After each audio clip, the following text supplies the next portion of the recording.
A lot of the discussions we've had about trade and international economics have really connected back into questions about currency and exchange rates and how all that ties together. And so this week we're going to build up the story of the international currency system and how it operates. And this is sort of the introduction to that conversation. So let's begin with just the basic, what is currency? Currency is just a socially agreed upon medium of exchange. What that means is that it doesn't have intrinsic value. It's not like it matters what we use. All that matters is we all agree upon it, right? The socially agreed upon, we are going to use this. And medium of exchange is just to do business, right? And so it's just something that we all agree we're going to do business with. Now, we could use pretty much anything for currency, but a good currency will have certain specific properties, right? So a good currency will be widely accepted, right? It will be socially agreed upon by a large number of people. And so you can confidently take your whatever currency and go to lots of different people and assume that you can do business with it. It's also good to have currency that's numerable, so you can count it up and break it up into nice little units. Love is wonderful. Love does not work as currency because love cannot be counted in that way, right? You need something that can be broken up and tallied and tracked. You need currency that can be easily carried or transferred, so the ability to move something around makes it useful as a currency. And then lastly, it has predictable value, so that you know roughly what that one piece of currency can get you in terms of goods and services. And that sort of exchange between this socially agreed upon thing, this currency, and the stuff that I want, that relationship remains stable over time. And that requires oftentimes a great deal of thought and a great deal of policy management to ensure that currencies have stable value over time. That's currency or monetary policy, and we'll talk about that at quite a bit of length. So when we're thinking about what it means for currency to have stable value over time, the language that we use to talk about that is inflation and deflation, right? And the way that economists think about inflation is that there's too much money in circulation relative to economic activity. Right? And deflation is when you have too little money in circulation relative to economic activity. So if we have too much money in circulation, right, everybody's got hundreds of thousands of dollars sitting in their wallet, and they walk into the grocery store and they find that everybody's already bought up all the stuff, right? And the manager's sort of really frustrated and confused that he just can't keep stuff on the shelf, or she can't keep stuff on the shelf, and so the manager orders in more stuff, but now raises the prices and says, everybody wants all this stuff, everybody has this money, I can charge more, and that way things will balance out. And so when there's too much money in circulation relative to the amount of stuff that we can actually buy with it, market forces sort of push those prices up to sort of adjust for that. Meanwhile, if you have deflation, you have too little money in circulation, right? And so you've got people with almost nothing in their wallets, and they're walking around through the stores, and the store shelves are stocked with stuff, but all the prices are just outrageous. Nobody can afford those prices because nobody can get their hands on the kind of currency that's needed to do that transaction. And so you end up going up to the clerk and saying, would you take 50 cents for a loaf of bread instead of $2 for a loaf of bread? And after a while, the clerk and the manager start realizing that if they don't lower those prices, the goods are going to spoil on the shelf. And so prices end up falling because of that disconnect between the amount of currency in circulation versus what there is to buy. And so inflation can be thought of just as a general rise in prices over time, as the prices are sort of adjusting for the fact that there's too much money in circulation. And deflation is a general decline in prices over time, as prices fall to adjust for the fact that nobody has enough currency to buy all the stuff that's available. And we actually track this, we being every government on the planet, through an economic process. In the United States, it's called the Consumer Price Index. And the Federal Reserve will do a survey every single month of what they call a market basket of goods and services. Roughly, they've got an equation that works out how much stuff people buy on average. And they do a survey. They call up grocery stores all over the country and say, how much does a loaf of bread cost? How much does a tube of toothpaste cost? They call up car dealerships and say, how much does a Toyota Camry with 4 doors cost? Right? They've got their sort of magic equation for what goes into that market basket of things that people are buying, and they do their survey across the country, and then they compare it against last month. And they say, okay, these are the things that people are buying with their money, and the cost of those things is going up. It's increased by 1% in the last month. or it's fallen by 0.1% over the last month. And that's how we track this idea of inflation or deflation. If the consumer price index is trending upward over time, we would say that's inflation. If it's trending downward over time, we would say that's deflation. Okay, so I want to sort of circle back here because deflation, while it sounds really good on the surface, right, prices are going down, is actually really terrifying economically. Inflation, prices going up over time, sounds bad, but actually low and consistent inflation is really pretty good for economic activity. What I mean by low and consistent is 1 to 2 to 3%, somewhere in that range every single year. We can adjust for that. We can manage that. We can ask for raises to keep up with inflation. That works pretty well. Deflation, however, is always devastating in a capitalist economy. And I think the way to think about this is through a story. A lot of college students take out student loans. In fact, I think the average student graduating from the University of North Dakota ends up walking away with $35,000 in student loans, which means that, you know, maybe you're going to have $200 a month in loans, maybe after refinancing. I'm guessing on these numbers in part because of my own loans. And maybe you get a job that pays $2,000 a month, and that's really good, and you're happy with that, and that's great. And so it's 10,000, or your loan is 10% of your income, and that's manageable. And for a while, you know, you're getting by, right? You're making your rent payments. You're watching pennies. You know, you're getting the hamburger when it's on sale. You're buying, you know, stuff in bulk that's cheap. Maybe you're, you know, patching your own clothes. And then over time, things just start getting a little bit easier. You're going to get the on sale hamburger, and you realize that the steak is actually a reasonable price. You think, wow, I'll get steak. And then you go to the store to, you know, just walking past, and you see that the clothes that you wanted are actually now affordable, and so you go and you buy those clothes.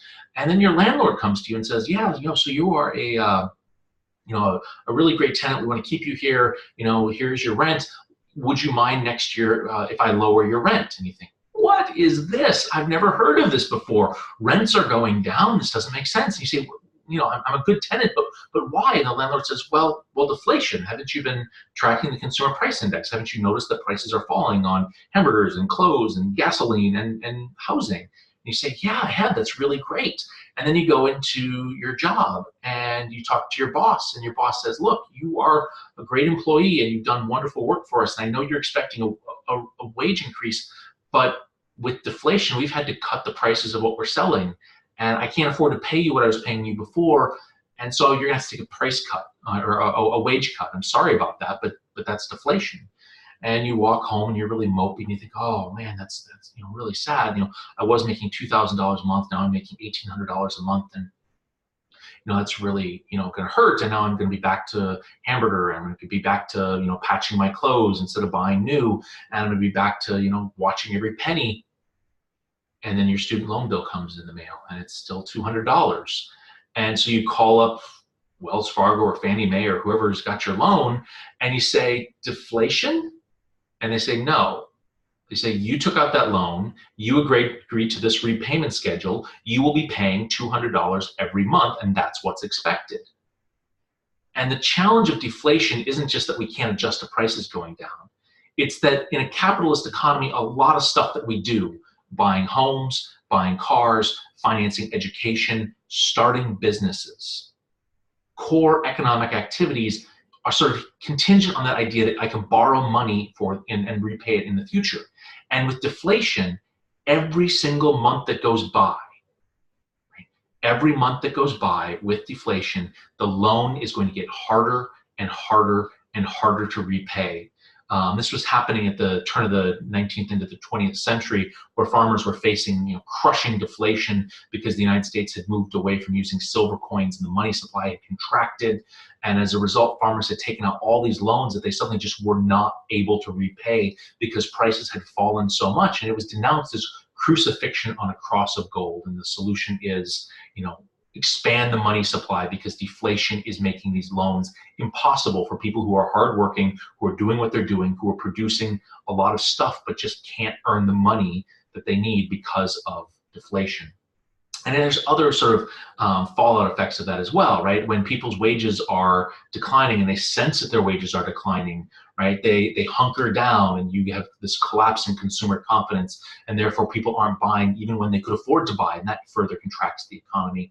And people start sensing that as prices are falling, they're going to continue to fall, and so they hold off on making those good purchases, and you get companies in a bidding war to sort of to get the few people who are willing to still spend, and it really can accelerate and be devastating for an economy. And so economic policy is really aimed squarely at making sure that that inflation stays low but consistent, and we avoid at all costs deflation because of the economic damage that it does. Okay, so let's talk about some additional important vocabulary now that we've got this idea of inflation, deflation down. When we're talking about international currency systems, we're going to need these terms to kind of talk through. So we've got this idea of hard currency.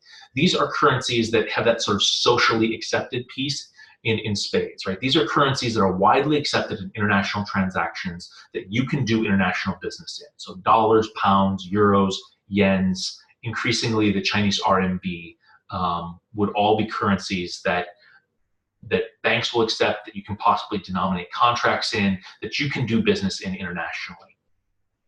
Foreign reserves are the total hard currency assets that a state's central bank has. So every country has sort of an organization, a central bank, that oversees the value of its currency and manages that value of their currency. And they will have on hand hard currency or gold or special drawing rights, which I'll talk about here in a second, which they can use to do exchanges, right? And so if you are the Czech Republic and you're using the Czech crown or the kroner, when people leave, they want to trade their Czech kroners, which you can't do much with outside of the Czech Republic, in for dollars. And so you would go and trade those on the street, or you trade those at a bank, and that's those banks or those street vendors are getting their hard currency from the central bank.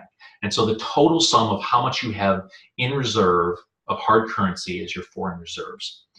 Special drawing rights are how would you describe this? I call it just basically a credit card that banks can swipe, or I should say that central banks can swipe, that essentially moves money from other central banks into your account. And so it's a way to sort of quickly fill up your foreign reserves with hard currency assets, with essentially an IOU that you credit to another central bank. And so you're not going to be able to buy special drawing rights. This is basically just an accounting gimmick, a way of keeping track of debts and loans that's used by central banks when they start running short on cash. When we think about currency systems, we oftentimes are interested in the relationship between money going out of an economy and money coming into an economy. It used to be that we would track current accounts, which is essentially your trade balance, right? Whether your exports are how those compare to your imports. So exports minus imports. If you're sending a lot of stuff out, you've got a lot of money coming in. When you want to buy stuff, that's stuff coming in and money going out. And so if you have a positive current accounts, you're exporting more stuff than you're importing, which means you have more money coming in than going out, right? So positive current accounts means that you're bringing in more stuff. We don't track current accounts quite as much anymore. We tend to track now balance of payments because international financial transactions are so much bigger as a chunk of the global economy. And so we track balance of payments, which is the net flow, the total flow of money going into and out of an economy and what that looks like. And so you've got exports, right? Stuff goes out, money comes in. And investment inflows. People from other countries take their money and bring it into your economy. Both of those are sources of currency coming in. Imports are money goes out, stuff comes in. And investment outflows, I take my paycheck in the United States and I take it and I invest it in the stock market in Germany or in the bond market in Japan. That's money leaving an economy. And so this is another way of thinking about this idea of is more money going out than is coming in. And if you have more money going out than is coming in over the long term, that's going to affect your foreign reserves, because those foreign reserves, those piles of cash that central banks sit on that they use to do transactions for exchanging currency, that pile of cash is going to start shrinking. And if you have more money coming in than is going out, then that extra money coming in, that foreign currency coming in, is going to make its way to the central bank, and you're going to get an increasingly large pile of cash or foreign reserves sitting in your central bank. We're going to come back and use all of these terms and concepts, hard currency, foreign reserves, current accounts, and balance of payments at quite a bit of length when we talk about the international currency system. But it's useful to sort of start that conversation now because currency is really an important part of a functioning global economy, right? If you're going to be able to have a global economy, you need to be able to move currencies across borders, right? And you need to have a sense that there's value stability in that, right? So just as a good currency has stability in its value over time, not too much inflation, not too much deflation, a good exchange rate system is going to ensure that if I take 100 British pounds and I trade them in for $200, and then I take my dollars and I turn them into euros, I turn my euros into yen, and my yen back into pounds, my pounds back into dollars, that I'll still have roughly the same amount at the end of that process that I started with. And if I can't trust that after all those exchanges and all that conversion, I won't have roughly the same amount of value left after that, then I'm not going to be able to do business internationally because the risk of currencies changing and losing value because of those currency relationships changing is going to undercut any sort of international investment. And that means that we have to figure out how do we set those relationships between currencies. There's not a single world currency that we use. We've got to figure out what that looks like. And we'll talk about different currency systems that are in place and are used internationally.